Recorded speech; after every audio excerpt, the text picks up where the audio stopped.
লোকে আমায় ভালোই বলে, দিব্যি চলনসই। দোষের মধ্যে একটু নাকি মিথ্যে কথা কই। ঘাটশিলাতে যাবার পথে ট্রেন ছুটছে যখন, মায়ের কাছে বাবার কাছে করছি বকম বকম। হঠাৎ দেখি মাঠের মধ্যে চলন্ত সব গাছে এক এক রকম ভঙ্গি ফোটে, এক এক রকম নাচে।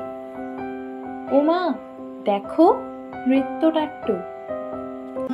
যেই বলেছি আমি, মা বকে দেয়, বড্ড তোমার বেড়েছে ফাজলামি। চিড়িয়াখানার নাম জানো তো?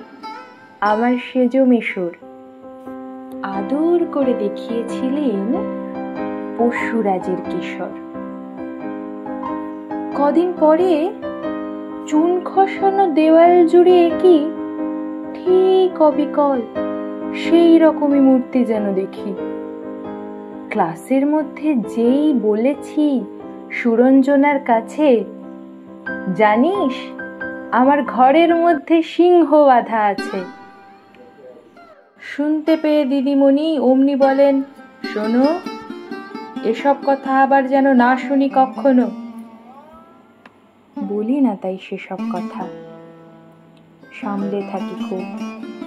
কিন্তু সেদিন হয়েছে কি, এমনি বেয়াকুব। আকাশ পারে আবারও চোখ গিয়েছে আটকে।